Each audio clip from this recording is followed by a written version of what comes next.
എട്ടരയോഗത്തിലെ പോറ്റിമാരെ ദ്രോഹിച്ചേ അടങ്ങും, തോൽപ്പിച്ചേ അടങ്ങൂ എന്ന് വാശിയുള്ള ഉമയമ്മറാണി തിരുമനസിനോട് അമ്പലം കത്തിച്ചിട്ടായാലും ഞങ്ങൾ പക തീർക്കും.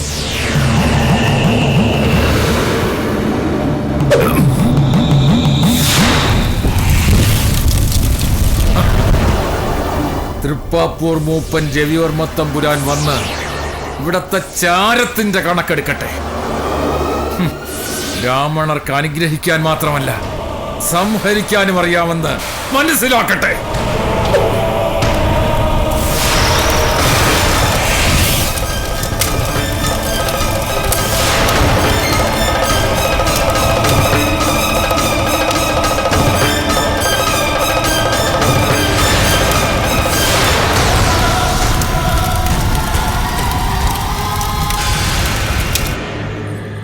ഈശ്വര, ഭഗവാന്റെ വിഗ്രഹത്തിന്റെ ഭാഗത്തേക്കോ ശ്രീകോവിലേക്കോ അഗ്നി പടർന്നുവോ? ഇല്ല റാണി തിരുമനസേ, അക്കാര്യത്തിൽ ഉണ്ടായത് വലിയൊരു അത്ഭുതമാണ്. ശ്രീകോവിലിന്റെ മുറ്റം വരെ തീ പടർന്നെത്തി. എന്നാൽ ശ്രീകോവിലിനെ സ്പർശിക്കാതെ അഗ്നി പിൻവാങ്ങി. ചുറ്റിലും അഗ്നി ആളി പടർന്നപ്പോഴും ശ്രീകോവിലിനെ തൊടാൻ അഗ്നിനാമ്പുകൾക്കായില്ല റാണി തിരുമനസേ. ഭഗവാനെ, ശ്രീപത്മനാഭ, ആശ്വാസമായി. അവിടുത്തെ പ്രതിനിധിയായ നമുക്ക് അങ്ങയുടെ ആലയം കാക്കാൻ കഴിയാതെ വന്നപ്പോൾ അങ്ങ് തന്നെ സ്വയം പ്രതിരോധം തീർത്തു. ഈ അത്യാഹിതത്തിലും നേർത്തൊരാശ്വാസത്തിന് അവിടുന്ന് മാർഗം കാണിച്ചുവല്ലോ. അത് മതി, സമാധാനമായി. എങ്ങനെയാണ് അഗ്നി പടർന്നതെന്ന് വല്ല സൂചനയുമുണ്ടോ? സ്വയം പടർന്നതാണോ, ആരെങ്കിലും അതിക്രമം പ്രവർത്തിച്ചതാണോ? അത് വ്യക്തമല്ല റാണി തിരുമനസേ. ക്ഷേത്രാവശ്യങ്ങൾക്കുള്ള എണ്ണയും മറ്റും സൂക്ഷിച്ചിരുന്ന ഭാഗത്തു നിന്നാണ് തീ പടർന്നിരിക്കുന്നത്. വിളക്കിലെ തിരിവീണ് കത്തിയതുമാകാം. അതല്ല, ആരെങ്കിലും അത്യാചാരം പ്രവർത്തിച്ചതാണെങ്കിൽ ആ ആൾ മതിലകത്തെ സ്ഥാനത്തെക്കുറിച്ച് അറിവുള്ള ആളാകണം.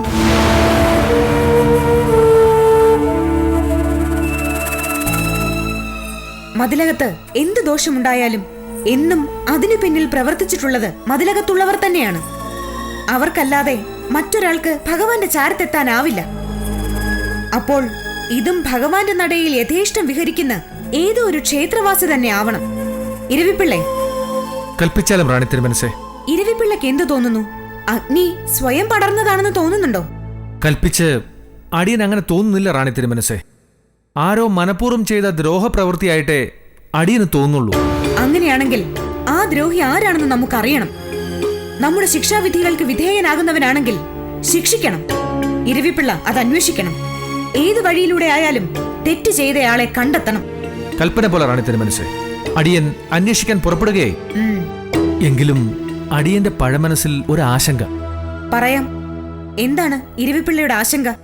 മതിലകത്തെ സാധാരണ ജോലിക്കാർ ഒരിക്കലും ഇങ്ങനൊരു കൃത്യം ചെയ്യാൻ ധൈര്യം കാണിച്ചേക്കില്ല റാണി തിരുമനസേ. വലിയ പദവിയിലുള്ള ആരെങ്കിലും ആയിരിക്കും ഇതിന്റെ പിന്നിലെന്ന് അടിയന് തോന്നുന്നു. എന്നുവെച്ചാൽ എട്ടരയോഗത്തിലെ പോറ്റിമാർ വരെ ആകാം എന്നർത്ഥം. ഇരിക്കും കൊമ്പ് മുറിക്കാൻ മാത്രം വിഡ്ഢികളാണോ അവർ? വിടകൊണ്ട് പൊറുക്കണം. കൊമ്പ് മുറിച്ചാലും അവർ ഇരിക്കാൻ ഇടം കണ്ടെത്തും റാണി തിരുമനസേ. അതാണ് അവരുടെ ബുദ്ധി. ഇരവിപ്പിള്ള മുൻവിധികൾ നടത്താതെ കാര്യങ്ങൾ ശരിയാവണ്ണം അന്വേഷിക്കണം. സത്യം അറിഞ്ഞ ശേഷം അതേക്കുറിച്ച് സംസാരിക്കൂ. കൽപ്പന പോലെ റാണി തിരുമനസേ. മറ്റൊരു കാര്യം, ജ്യോത്സ്യരെ വരുത്തണം, പ്രശ്നം വെപ്പിക്കണം. അഗ്നിബാധയുമായി ബന്ധപ്പെട്ട വിവരങ്ങൾ അറിയണം. ദോഷങ്ങളുണ്ടെങ്കിൽ പരിഹാരം ചെയ്യണം. റാൻ, ജ്യോത്സ്യരെ ഇന്ന് തന്നെ വിവരം അറിയിക്കാം റാണി തിരുമനസേ. അങ്ങനെയാകട്ടെ.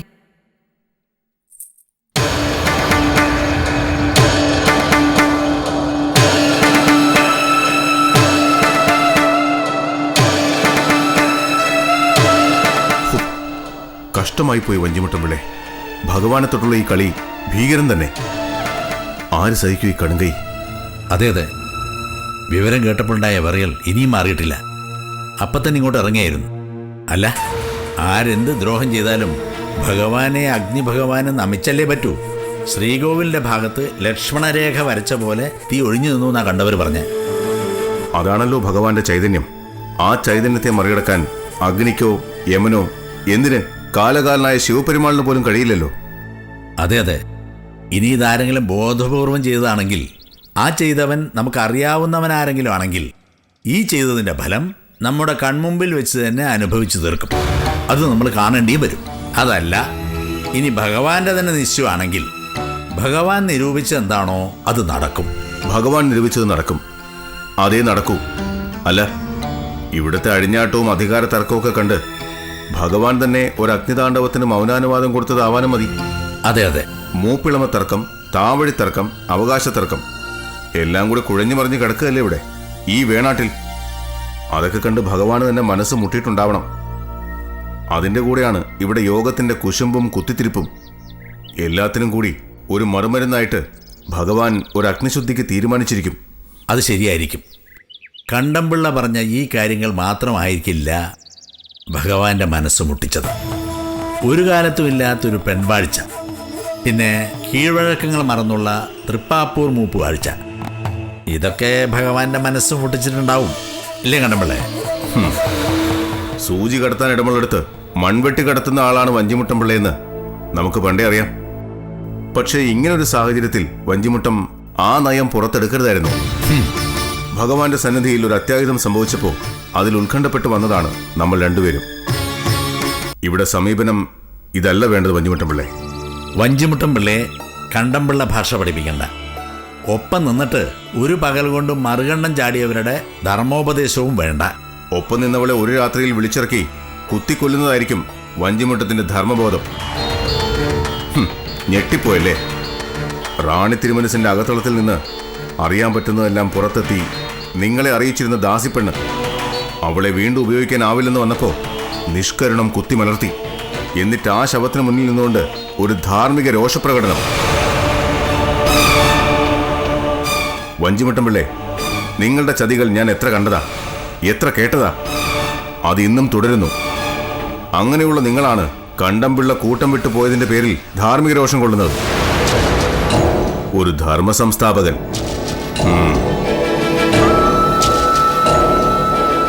സ്വാമി,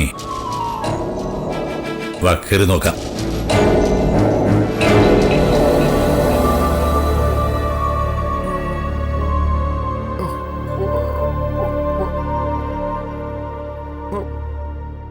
കുടിക്കാൻ എന്തെങ്കിലും വേണോ? വേണ്ടായോ? നാവെടുത്ത് എന്തെങ്കിലും ഒന്ന് പറയാൻ നോക്ക്. ഓ, ഞെക്കി ഞെക്കി എന്റെ കയ്യും കഴിക്കുന്നല്ലോ. എന്തൊരു അഹങ്കാരമായിരുന്നു ഇന്നലെ വരെ. നമ്മളെയൊക്കെ എന്തൊരു പുച്ഛമായിരുന്നു. സർവശക്തനായ കൊല്ലൂർ കുമാരൻ പോറ്റി, ഉമയമ്മ റാണിയെപ്പോലും വിറപ്പിച്ച മാന്യദേഹം. ഓ, ആ ദേഹം വന്ന് കിടക്കുന്ന കിടപ്പ് കണ്ടില്ലേ? അല്ല, ഇങ്ങനെ തന്നെ കിടക്കണം. ചവിട്ടുകായിരുന്നില്ലേ ഞങ്ങൾ ഇത്രയും കാലം? അനുഭവിക്ക്.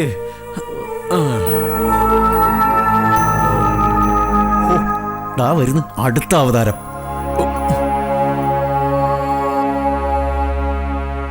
ആ, പ്രണാമം കുമാരൻ പോറ്റി അദ്ദേഹം. ഒന്നും പറയണ്ട എന്റെ പോറ്റി തിരുവടികളെ. ആര് സഹിക്കൂ ഈ കിടപ്പ് കണ്ട? എല്ലാവർക്കും എല്ലാറ്റിനും നാഥനായിരുന്ന ആളല്ലേ ദാ പടുത്തടി കിടക്കണത്. ആര് സഹിക്കും ഭഗവാനെ? എന്താടാ, എന്താ പറ്റിയത്?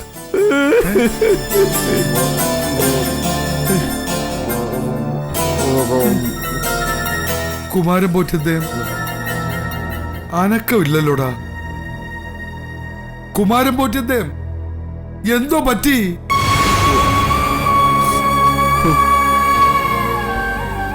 നീ ഇങ്ങോട്ട് നീങ്ങി നിന്നേ. ഇതെന്തോ പറ്റിയടാ? ഒന്നും പറയണ്ട എന്റെ പോറ്റി തിരുവടികളെ. ഇന്നലെ രാത്രി വൈകിയാ വന്നത്. അപ്പൊ തന്നെ ഏതാണ്ട് പരവശനായിരുന്നു.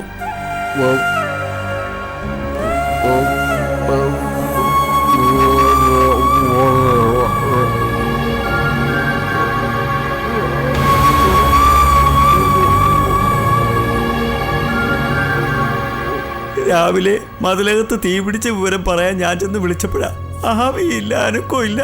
ദാ ഈ കിടപ്പ എന്തോ പിറുവിറുക്കുന്നുണ്ട്. എന്താ പിറുവിറുക്കുന്നത്? ഞാൻ കാര്യമായി ശ്രദ്ധിച്ചു. ഏതാണ്ട് പൊറുക്കണമെന്നാണ് പറയുന്നത് തിരുവടികളെ. പൊറുക്കണമെന്നോ? അതേ തിരുവടികളെ. ഇന്നലെ രാത്രി എപ്പോഴാ വന്നത്? അത് കുറേ ഇരുട്ടി. ഏതാണ്ട് അർദ്ധരാത്രിയായിരുന്നു. അപ്പം തന്നെ ഏതാണ്ട് വിറയലും വിയർപ്പും ഒക്കെ ഉണ്ടായിരുന്നു. പോ, നീ പോയി വൈദ്യനെ കണ്ടിട്ട് വാ.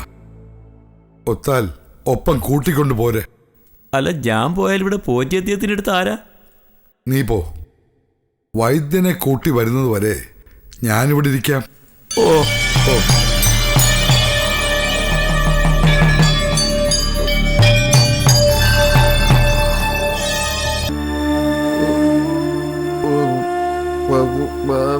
എന്റെ കുമാരൻ പോറ്റി അദ്ദേഹം മതിലകത്ത് തീ പിടിച്ച വിവരം അറിഞ്ഞിട്ടാ ഞാൻ വന്നത്. അത് ചെയ്തത് നിങ്ങളായിരിക്കല്ലേ എന്ന് പ്രാർത്ഥിച്ചുകൊണ്ടാണ് ഞാൻ പോകുന്നത്.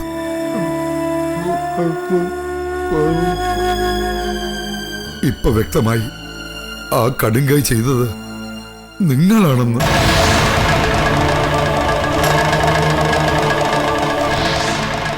എല്ലാം അഗ്നിഭഗവാന് സമർപ്പിക്കുമെന്ന് നിങ്ങൾ പറഞ്ഞപ്പോ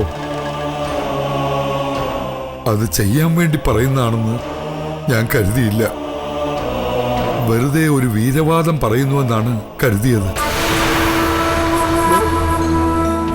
ഭഗവാന്റെ സന്നിധിയിലേക്ക് തീ വലിച്ചെറിയാൻ എങ്ങനെ ഈ കൈ പൊങ്ങി? ആ, അങ്ങനെ പൊങ്ങിയത് കൊണ്ടല്ലേ ഇനി ഒരു കാര്യത്തിനും പൊങ്ങാത്ത വിധത്തിൽ ഈ കൈ ഇങ്ങനെ തളർന്നു പോയത്.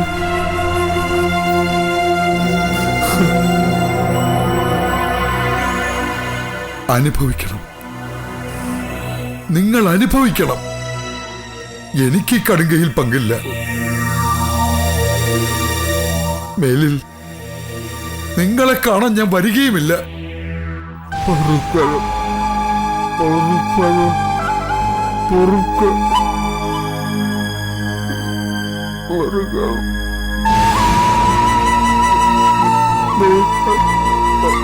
പൊറുക്കില്ല, ആരും പൊറുക്കില്ല. ഒരു വൈദ്യനും നിങ്ങളെ ചികിത്സിച്ച് ഭേദമാക്കാനാവില്ല.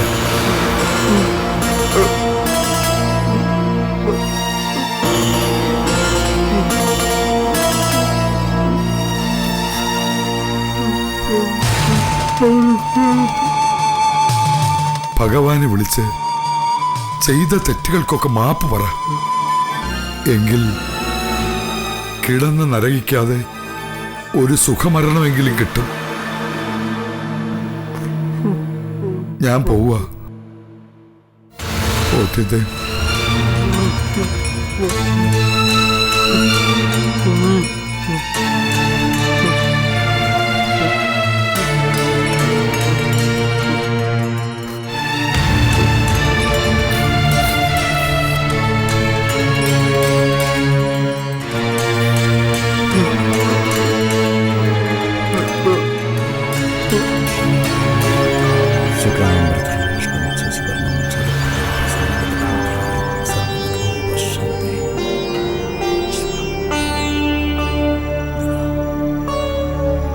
ഇല്ല റാണി തിരുമനസേ, ക്ഷേത്രത്തിലെ അഗ്നിബാധ ഉണ്ടായതല്ല, ഉണ്ടാക്കിയതാണ്.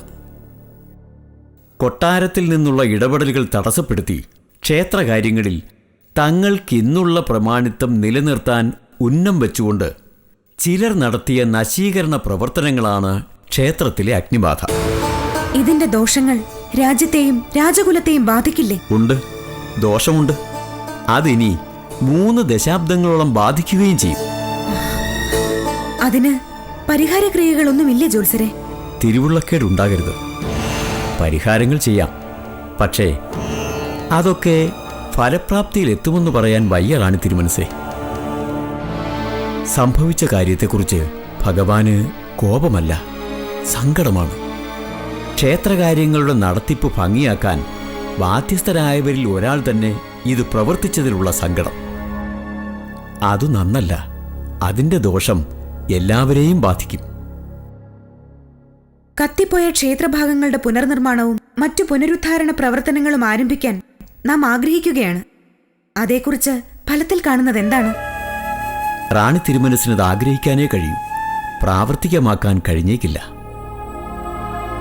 ഇന്ന് നാടുവാഴുന്ന തമ്പുരാന്റെ കാലത്തോ അത് കഴിഞ്ഞ് നാടുവാഴാൻ വരുന്ന തമ്പുരാക്കന്മാരുടെ കാലത്തോ ക്ഷേത്ര നവീകരണം ഫലപ്രദമായി നടപ്പിലാവില്ല. ഇന്ന് ജീവിച്ചിരിക്കുന്ന തമ്പുരാക്കന്മാർക്ക് ആർക്കും തന്നെ അത് നടപ്പിലാക്കാനോ അത് നടപ്പിലാക്കുന്നത് കാണാനോ സാധ്യമാവില്ല. പിന്നെ അതിനായി ഒരു കുമാരൻ പിറക്കും.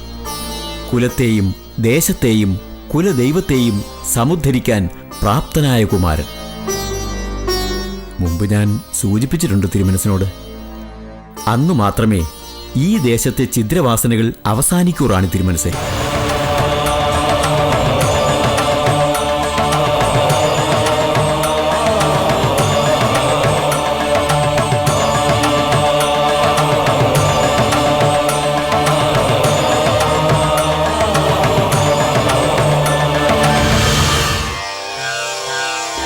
അഗ്നി ശുദ്ധീകാരിയാണ്. ജീർണിച്ചതിനെ ഒക്കെ നവീകരിക്കാൻ, സംസ്കരിക്കാൻ അഗ്നിക്കേ കഴിയൂ. അതുകൊണ്ട് തന്നെ അമ്പലത്തിലെ അഗ്നിബാധ ഒരു ശുദ്ധീകരണ ക്രിയയാണെന്ന് പറയാം.